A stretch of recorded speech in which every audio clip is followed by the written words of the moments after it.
Now, Des and the crew put together a projected starting 11 for us based on the names, and we'll end the first break on this. So we got Matt Freese in goal. I just want to see if you agree, Big Tones. Matt Freese in goal. I think that sounds right. Arfston on the left, Riemann Richards in the middle, Serginho Dest on the right. Okay, a middle three of Luna, Adams, and Berhalter, and then up top you have Weah, Sargent, and Pulisic. Pretty solid team, all things considered. One of the things, though, I could see a world where Dest ends up on the left, especially, again, I thought he was very sharp in that position for PSV this past weekend, and you could have put a Freeman on the right. But yep, that's where I would go with this. That would be really the only area that I would consider shifting. So it sounds like I would flip Pulisic and Weah. I'd put Pulisic on the left and Sargent on the right. I would agree with you on that. Weah on the right, sorry, not Sargent. And then Berhalter would shift down a little bit. I think he'd be more off the shoulder of Adams. And then having Luna kind of drift into more of a 10 spot. And then, as we've seen before under Pochettino, Pulisic will sometimes come centrally to make a bit of a box in midfield. So you have 2 6s and 2 10s. And then Weah and Sargent can find those gaps between the back four, and then Dest and Arfston can join the attack. I mean, if you have Arfston and Dest on either side, you're bombing forward. So you ultimately want Weah and Pulisic to pinch in a little bit so that there's some space for those guys to run into.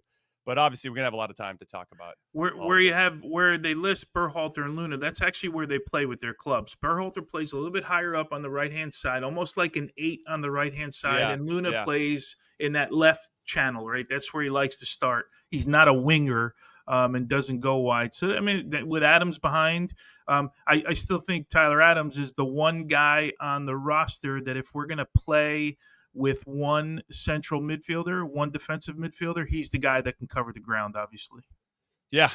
All right, we talked about notable absences. I'm going to list them, and then, again, we had the crew behind the scenes put together a notable absences starting 11. Pretty formidable, all things considered. But notable absences: Matt Turner, Zach Steffen, Antonee Robinson, Joe Scally, Mark McKenzie, Weston McKennie, Johnny Cardoso, Tanner Tessman, Aiden Morris, Malik Tillman, Brendan Aronson, Ricardo Pepi, Flo Balogun, Haji Wright, and Brian White were what we consider to be notable absences.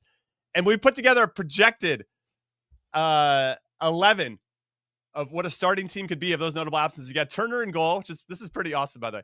Jedi Robinson, CCV, Mark McKenzie, Joe Scally. Those are your back 5. Cardoso in the 6. Weston McKennie and Yunus Musa as your 8s, ultimately. Haji Wright, Balogun, and Pepi as your front 3. That's pretty good. And when I think about how good that is, that just makes me excited about the type of talent that we're missing. And once that gets all put together into the full team, that we have a team that I think is pretty kick-ass, man. And I know that they get a lot of heat for a lot of different reasons, but if we're all aligned and working together, we're going to cause trouble. And ultimately, I say this, Big Tones, because that's the team that I want to see out on the field, a team that can be able to compete with anyone. It might not be our day on the day if we get to the knockout rounds and whatever, but I want there to be a performance or and a style of play and an ideology and intensity and energy where we're all working together to be as competitive as difficult to beat as possible. Yeah, I'm looking at this. I'm trying to figure out in my head which team I would pick if they were to play each other. Honestly, I think the notable absences might have the edge here. I would think. I don't know, though. I mean, that front I'm trying to do it. I'm trying to compare them on my 2 screens. It's kind of, me with technology, but it takes a little longer than most. But I think I might go with the notable absences if I had to pick one of these 2 teams. I agree with you. I mean, having Jedi for the notable absences. Yeah, well, that's the one. Put me over the edge. Yeah, significant. Now, especially because you have with Scally's in the notable absences, he's going to tuck in, and they can really move into a back 3. And then Musa could slide over and be a little bit more of the width because Pepe's going to slide in. I'm honestly getting really serious about this. It's just a matter of Pepe and Wright would have to. Yeah, that's a really good question. Wow, that would be a really great game. These two guys, this intra squad matchup. Maybe that's our poll. Good. That's our poll question. Yeah, we'll have to. We might just have to answer that. Maybe we'll make Chuck answer that, and then we'll just pick them apart. Don't tell him. I don't even know if he listens to the episodes after they're done. So don't tell Chuck that we're going to put him on the spot next time around for everybody listening and or watching. We appreciate you. So I guess the big conversation is, with 8 games left, Are you surprised? Or I guess we've already talked about the surprise. Big Tones, let's say it like this. At what point do you think Mauricio Pochettino starts to kind of bunker in with his core players and like, I need to get this group get as many reps together as possible in the way that I want to play? When does that happen for you? Jimmy, if you would have asked me 48 hours ago, I would have said this camp.